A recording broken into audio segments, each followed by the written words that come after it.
Os dois principais tópicos que nós vamos ver nessa disciplina são a programação linear e a programação inteira. Então a disciplina é dividida em duas partes. A primeira parte trata da programação linear e a segunda parte da programação inteira. Então esse vídeo é uma introdução à programação linear.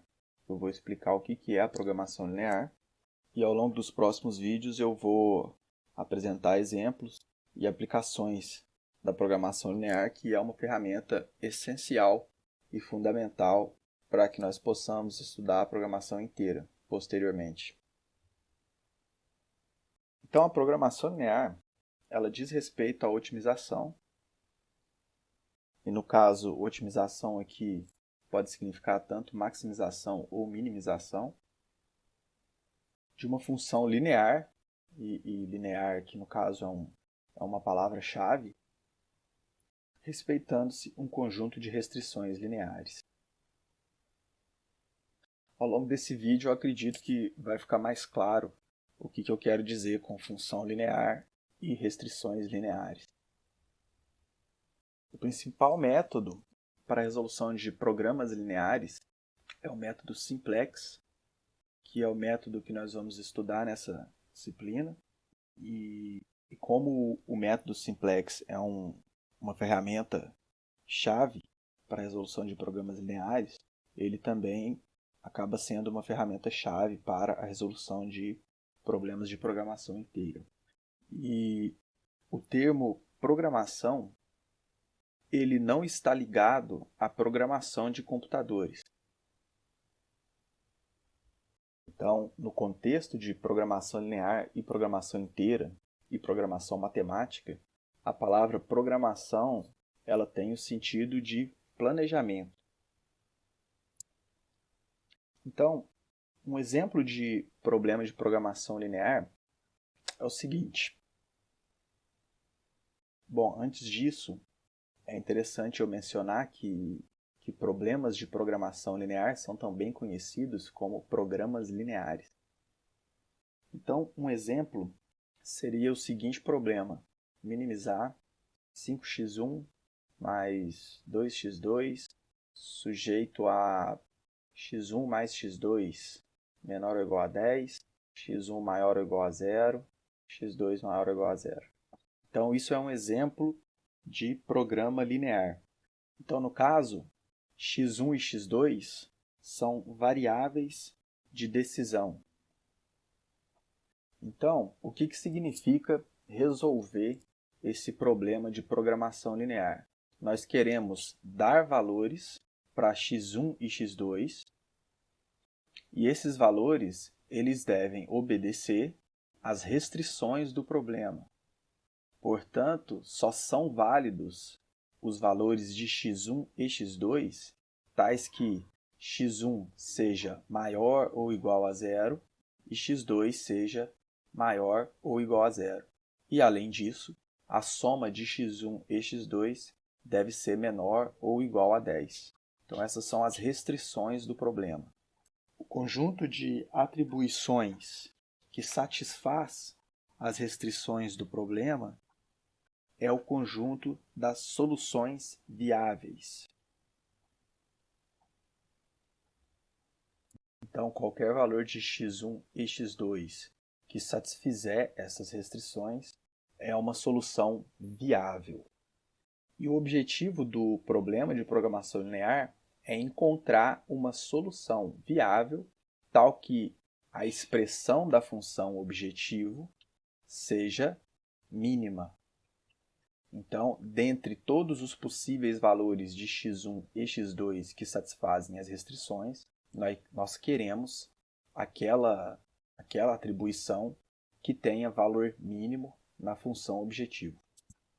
Uma solução viável que minimiza a função objetivo é uma solução ótima.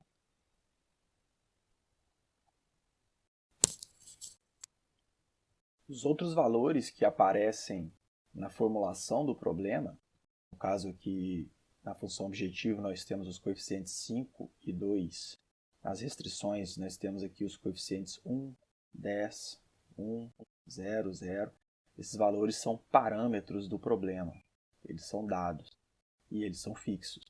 Então, em geral, de forma geral, o problema de programação linear ele tem o seguinte formato: minimizar C1x1 mais C2x2, assim por diante, até Cn/xn.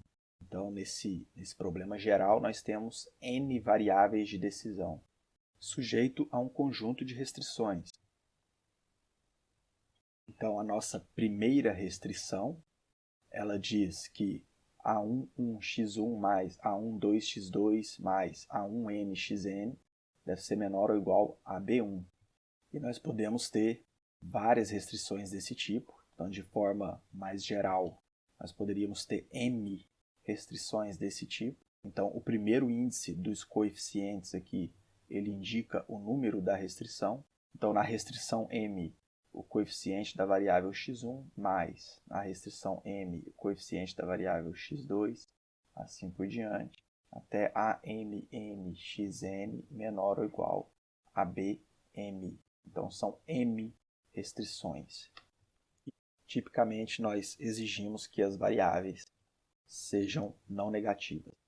Então, nós temos aqui n variáveis de decisão não negativas e m restrições. Então, no exemplo que eu apresentei anteriormente, nós temos um problema do tipo C1x1 mais C2x2 e nós temos uma única restrição, excetuando-se aquelas que são de não negatividade. Então, nós temos a restrição A11x1 mais A12x2 menor ou igual a B1 e as restrições de não negatividade, x1 e x2 maior ou igual a zero. No caso aqui, o nosso C1 ele tem valor 5, o nosso C2 tem valor 2, o nosso A11 tem valor 1, o nosso A12 tem valor 1 também, e o B1 tem valor 10. Bom, então esse é o formato geral de um problema de programação linear. E aí é claro que as variáveis podem ter qualquer nome. Eu poderia chamar de y, eu poderia chamar de z, eu poderia chamar algumas de x, algumas de z, algumas de y. Então isso não faz a menor diferença. Assim como o nome genérico que eu estou usando para representar os coeficientes também não faz a menor diferença. Inclusive, assim como na programação de computadores, é comum nós darmos nomes às variáveis de forma a tornar o programa mais fácil de se entender.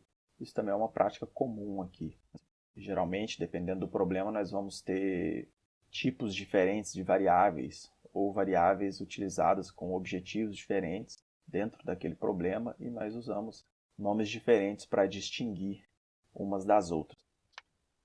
Um outro exemplo seria o problema minimizar 2x1 mais 5x2, x1 mais x2 maior ou igual a 6, menos x1 menos 2x2 maior ou igual a menos 18, x1 e x2 não negativas.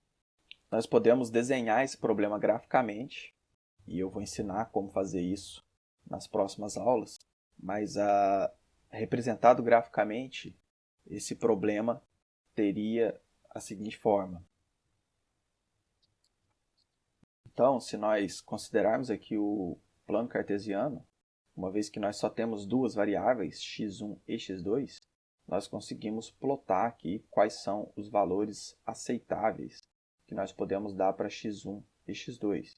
Quais são os valores viáveis de x1 e x2, quais são os valores de x1 e x2 que respeitam as restrições do problema. Então, trivialmente, nós sabemos que são aqueles valores em que x1 e x2 são não negativos.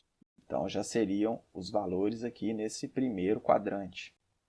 Mas eu vou desenhar aqui as outras restrições também. A restrição x1 mais x2 maior ou igual a 6, ela vai me restringir aos pontos que estão desse lado aqui, dessa reta, ou deste hiperplano. A restrição menos x1 menos x2 maior ou igual a menos 18, ela vai me restringir aos pontos que estão abaixo desse hiperplano. Esse primeiro hiperplano, ele cruza o eixo x1 no ponto 60 e o eixo x2 no ponto 06. A segunda restrição cruza o eixo x1 no ponto 18,0 e o eixo x2 no ponto 0,9. E depois eu vou ensinar como é que a gente desenha graficamente um problema. No caso aqui eu estou só ilustrando, mas eu vou ensinar como faz isso depois. Então a região viável do meu problema, ela é constituída de todos os pontos que estão aqui dentro dessa área rachurada em vermelho. Então, esses aqui, qualquer ponto dentro dessa região, ele é uma possível solução viável para o meu problema. Então, essa é a nossa região viável. Um ponto importante é quais são os problemas que podem ser representados com a programação linear. Quais problemas podem ser resolvidos pela programação linear? Ou quais problemas do mundo real podem ser modelados como programas lineares? Então, são aqueles problemas que satisfazem as seguintes suposições. A primeira suposição é a da proporcionalidade. Essa suposição, ela assume que a contribuição que uma determinada variável dá à função objetivo ou a alguma restrição é proporcional ao valor dessa variável. Ou seja, aumentar o valor de uma variável em k vezes aumenta a sua contribuição em k vezes. Então, o que isso diz é que os termos admissíveis, tanto na função objetivo quanto nas restrições, são os termos do tipo CJ, na função objetivo, e os termos do tipo AIJ, XJ, nas minhas restrições. Então, o que essa suposição está nos dizendo, é que nós não podemos ter termos do tipo x ao quadrado, nós não podemos ter termos do tipo log de x, nós não podemos ter termos do tipo raiz de x, e etc.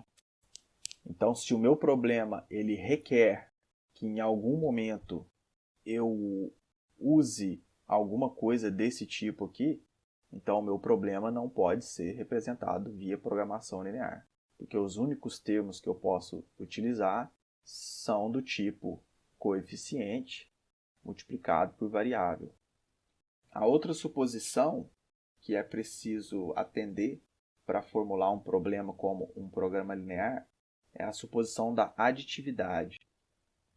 Essa suposição, ela assume que o custo total é a soma dos custos individuais, ou seja, que a contribuição total das minhas variáveis na função objetivo, dos meus termos na função objetivo, ou nas restrições, é a soma desses termos. Então, nós não podemos ter, por exemplo, uma multiplicação entre variáveis diferentes. Então, não podemos ter esse tipo de coisa. A próxima suposição é a da divisibilidade. Essa suposição, ela diz que as nossas variáveis elas podem assumir valores fracionários. Então, eu resolvo o meu programa linear e pode ser que uma determinada variável, ela, na minha solução ótima, ela tenha um valor fracionário. E se isso não for desejável, né? Caso as nossas variáveis precisem assumir valores discretos, daí nós já estamos entrando na programação inteira. E a nossa suposição final é a do determinismo. Então, é assumido que todos os parâmetros, todos os coeficientes, são conhecidos previamente e que o nosso modelo ele não tem elementos probabilísticos. Bom, aí é importante dizer que nem sempre essas suposições elas vão ser satisfeitas por problemas do mundo real. No entanto, O modelo, geralmente, ele é uma abstração, uma simplificação de algum problema do mundo real. Então, é muito comum que, ao modelar um problema, nós façamos algum tipo de simplificação para que aquele problema possa ser tratado pelas ferramentas computacionais existentes. Então, mesmo que o problema que eu precise resolver, ele não satisfaça completamente essas suposições, pode ser que eu ainda consiga uma aproximação razoável o suficiente, razoável o bastante, através de um modelo de programação linear, que é um modelo que satisfaz essas suposições. Então, para concluir, a programação linear é uma ferramenta extremamente poderosa na tomada de decisão. Eu vou tentar ilustrar isso melhor nos próximos vídeos, apresentando alguns exemplos de aplicação. E um outro ponto importante é que os problemas de programação linear eles são muito bem resolvidos. Então, os algoritmos existentes para a resolução de programação linear, eles são computacionalmente eficientes. Nós podemos resolver problemas de programação linear com milhares, dezenas de milhares de variáveis e restrições em máquinas comuns, utilizando aí os pacotes de otimização existentes.